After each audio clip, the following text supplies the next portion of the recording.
few, so proud, so emotional. Over the years, we've received quite a bit of information regarding the world building of the Dema storyline.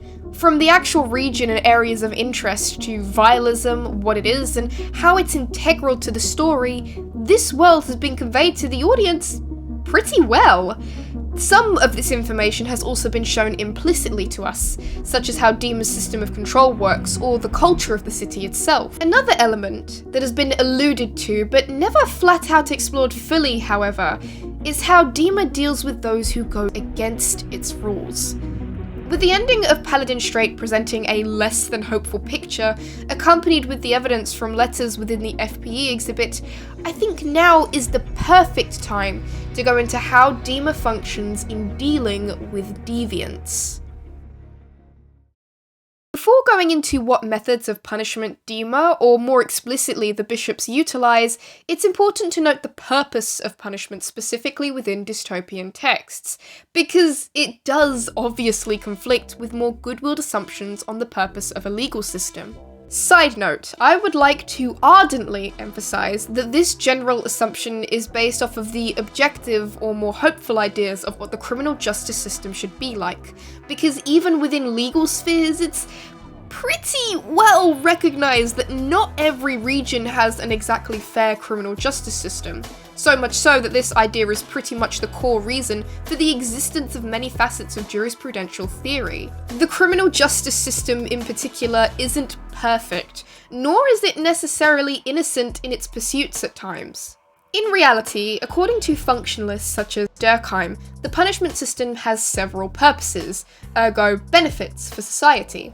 Firstly, it keeps society safe from those intending to cause harm. Secondly, the punishment acts as a form of redress or compensation for those that have been harmed or injured by crime. Thirdly, it helps to maintain social cohesion, which is just a term to mean harmony and unity, as it promotes a value consensus within society. It reinforces the values people within society should have by punishing instances of undesirable behaviour, bringing people together to basically shame this unorthodox behaviour. In dystopias, the purpose of punishment is vastly different. Instead of keeping society safe, it's instead used to keep those in power safe. It prevents rebellion by criminalising it, and excessively punishes instances where it does crop up. As a result, this allows the ruling party to assert their control. It controls what behaviour is allowed by deterring undesired behaviour, and it protects those in power by preventing any external challenges to it. Examples of dystopian regimes utilising the punishment system to maintain their control are Room 101 in 1984 by George Orwell. This forces the convict to face their worst fear. For main character Winston, for example, this is a cage of rats tied to his chest. As a result, this form of punishment deters any further rebellion, whilst breaking apart current ones against the party, as people would rather conform than face their worst fears, even if it means betraying their friends. In The Handmaid's Tale by Margaret Atwood, for example, another form of punishment is the wall.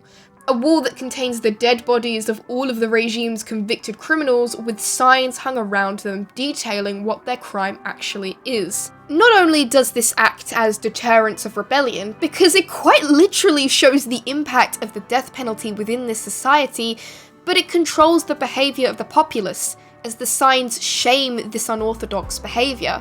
It's of no surprise then that, as a dystopia, the sacred municipality of Dema likely employs a punishment system for the same reason.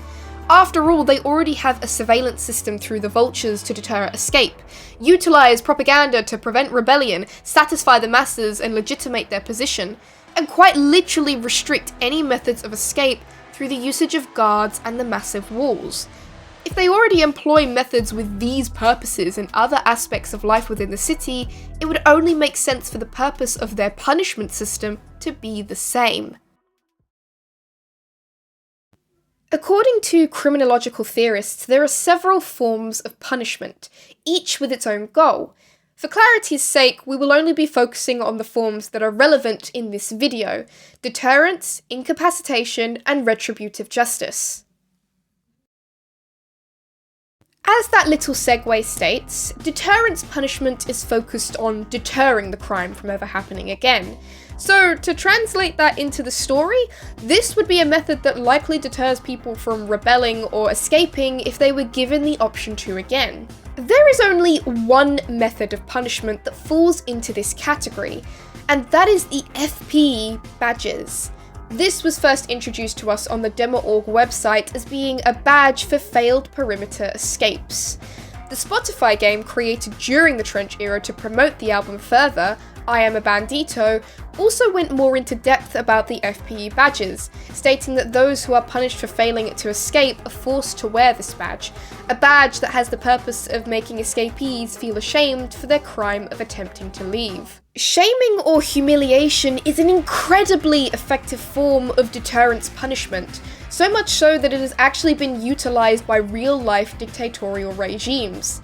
It operates on the requirement that the convict is branded in some way physically, so that they stand out from others.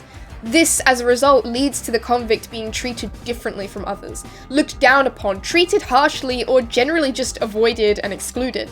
And this ostracization by others ultimately leads to social isolation. In order to put an end to this treatment, or evade it from ever happening ever again, convicts will ultimately try to conform with the society's rules and never attempt the act that put them in this position in the first place. They, in essence, keep their head down. This is what the purpose of the FPE badges are. They aim to shame escape publicly by branding the failed escapees as a criminal in the eyes of others, someone to be avoided, ridiculed, or looked down upon. Such a form of punishment is even more effective in a society such as Dema, a society based on collectivism, an ideology that focuses on fitting in with the crowd, being part of a group, rather than being allowed to be a unique individual. Dema is very much a city where everyone is the same. This can be said from the fact that the bishops seem to refer to citizens as numbers. In the badges, they lack the names of the citizens, instead referring to them as a string of numbers.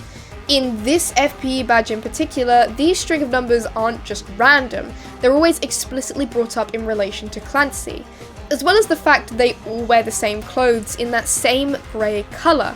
As a result, being publicly shamed via the FPE badge is even worse, because you aren't just doing something unacceptable, you're actively sticking out in a culture where everyone is expected to be the same, and such a culture is normalised.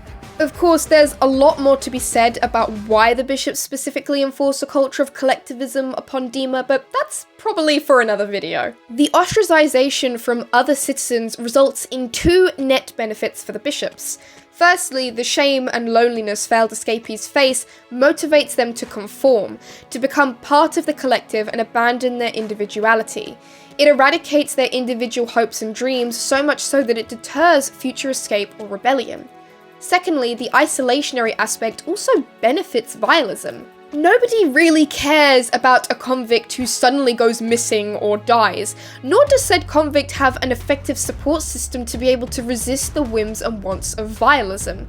They're more susceptible to the exploitation of the bishops who need their vessels, without anyone to stop them. Not only that, but given that these are badges failed escapees are forced to wear publicly, it acts as a deterrence to those who may be planning but have not yet attempted escape. They see how others treat these failed escapees, and it motivates them not to be put in that same position. It's a very expressive form of punishment. Similar to deterrence, punishment methods that fall into the incapacitation category also aim at preventing reoffending. However, whereas deterrence focuses on changing the mindset of the offender, dissuading them from convicting if they were ever given a chance to again, incapacitation punishment physically prevents the offender from being able to reoffend. It quite literally strips the choice away from them on whether to offend in the first place, or it prevents them from having the option in the first place. Of course, when talking about incapacitation, the first punishment method always considered in this category is incarceration. Dema itself does have a prison system, or, well, it at least has a prison. It's uncertain as to whether they actually have a system for it. In the letter Isolated, Clancy states that, firstly, they let me out. Even though the hallway was grey and drab, the new experience was a shock to my system, significantly different than usual captivity. I had no idea that I was known outside of my cell. Every day, my cell door would open. There is constant repetition of Clancy being within a cell, or at the very least held in captivity, which openly depicts Dema as having some form of prison for truly problematic convicts. In that same vein, there's also the implication that the bishops utilize the punishment of forced starvation for incapacitation purposes. After all, being deprived of food ultimately prevents one from getting any energy to actually function, resulting in a prevention of being able to commit crime. It's a method of punishment that is never really outright confirmed to be used by the bishops, nor gone into that much. But in the same letter we've already discussed, Clancy also states that this deprivation is what weighed on me the most, not the lack of food or the change of scenery. The final form of incapacitation punishment seen within Dema is something called smearing. If you don't know what that is, don't worry, you probably aren't the only one. Smearing is a concept that's only really briefly mentioned in one Clancy letter, never to be seen again. Specifically, it's mentioned in letters reverse. The only significant light I've seen has been in the eyes of those smeared. Such a curious sight, to see bright eyes strangled by the darkness of bishop hands. As their penance fades, so dims their memory of something more. This letter essentially tells us that what we see Nico do in both Jumpsuit and Paladin Strait, the whole grabbing Clancy by his neck and marking it with black paint, is called smearing, and it is a penance that does fade over time. Smearing is a temporary marking of court escapees. But this raises another question. How exactly is smearing any different from an FPE badge, and what does it do? Well, unfortunately, as with most of my questions about the law, we do not get more information about smearing. I mentioned in my video recapping all of the FPE exhibit letters that the letter between Pierre and Carter actually reveals what the effect of smearing is, but upon reviewing the content of that letter with Clancy's one, I'm no longer sure, given the difference on where the stained skin is. All we can do is go off of Clancy's brief excerpt. Smearing seems to induce an effect of hopelessness on failed escapees, causing the light in their eyes to be strangled by darkness. The hope of escaping is also diminished alongside memories of something more, likely of the outside of Dema, and a life that is more than what the bishops enforce upon the citizens. This is almost like a form of mentally restricting escapees from choosing or wanting to escape, as it quite literally forcefully removes the inclination to do so, or the memories that would inspire further escape in the first place. In a way, they've put escapees in a mental prison, trapped by a lack of knowledge of something more, and locked away by hopelessness for any change. The Retribution category focuses on forms of punishment that enact justice, make the criminal pay for their actions, an eye for an eye. The most common form of punishment in this category is capital state punishment, also known as the death penalty. The bishops do not seem to be afraid to resort to the death penalty, justifying it as an act of vialism for those who they truly can no longer control. After all, the lyrics of Redecorate, which have been established time and time again to also be in reference to Clancy as discussed in this video here, talk about Dema citizens that are forced to die against their will, as vialistic practices are mandate.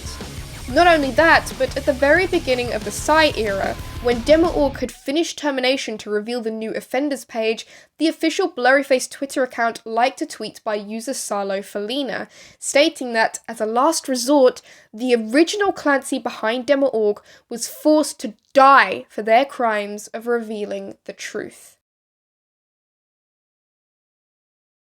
And that's it for the punishment system explainer/theory. I am sorry if this video sounds a little less expressive or, I just sound odd. I'm ill at the moment, but the grind never stops. I promised this video would be out this week, and I have too much on to delay it. I want to focus on Paladin Strait, so illness can't stop me. The devil works hard, but clicktubers needing to talk about their silly little dystopia work harder. As promised, Paladin Strait video is coming next, and then after that, it's going to be a theory video about the line. As for whether I will analyze the line, that will probably be left up to you guys after I finish everything I need to do with Clancy and the Blurryface 10th anniversary coming up. Either way, I hope you enjoyed, and thank you for watching Top Debate!